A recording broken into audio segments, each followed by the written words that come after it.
Have you ever wanted to make your own pastrami, but never had the time to do it from scratch? If so, I'm going to show you a quick and easy way to do it, so stick around.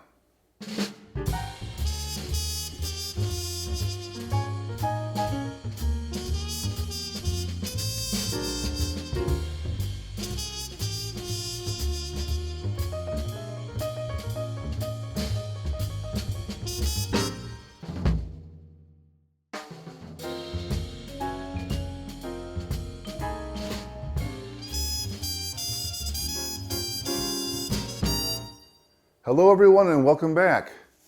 Homemade pastrami has been something that's been on my to-do list for years. But whenever I think about doing it, I'm reminded that I should have started the whole process a couple of weeks earlier. So I keep kicking the can down the road thinking, I'll get to it next time, which never seems to happen.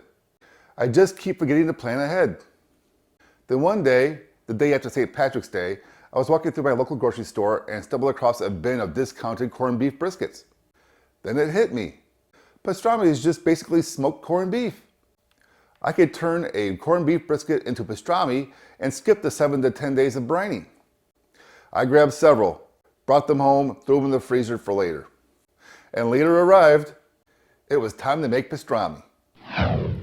Since I planned to smoke the brisket instead of throwing it in a pot of water and simmer it all day to leach out the salt, I had to find another way to leach out the salt, so I threw it in a bowl of cold water and threw it in the fridge overnight.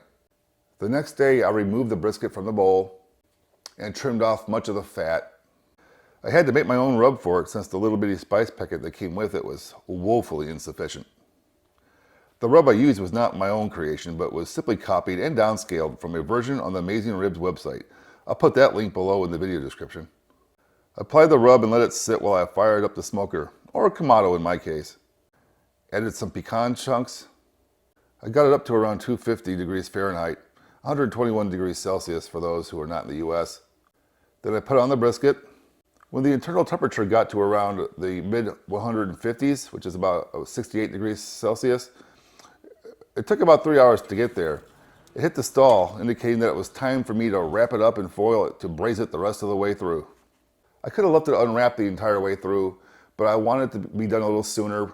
The foiling helped with that. And I also wanted it to be a lot more tender from the braising and steaming process from being wrapped in the foil. But I'm sure it'd be almost as tender if I had just left it on, which I would normally do with any other brisket. After a couple more hours, it was done. I removed it from the grill, let it cool a bit, then unwrapped it. Wow, did it smell great. I just had to try a piece right out of the foil. It was awesome. Then I transferred it to a cutting board and sliced it up as best I could. It was so tender that I couldn't even get well-formed slices. It just wanted to fall apart. Whatever form it took, it was delicious.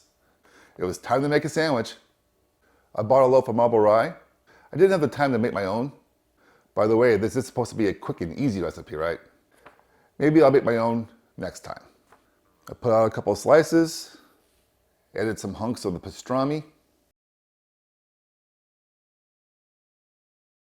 a layer of Swiss cheese, and some spicy mustard.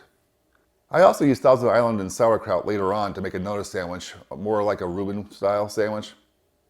But that's a story for another day. Either way, the sandwich is rocked. And there you have it, quick and easy pastrami. Be sure to like and subscribe down below. If you're a new viewer and not yet subscribed, consider subscribing. I make a lot of videos on recipes from home brewing to cooking, some DIYs and some reviews. So pick the subscribe button and ring the bell to get notified of new videos. And for everyone else, thanks for watching again. I'll talk to you all next time. Thanks for watching. Be sure to check out other videos on my YouTube channel and don't forget to subscribe.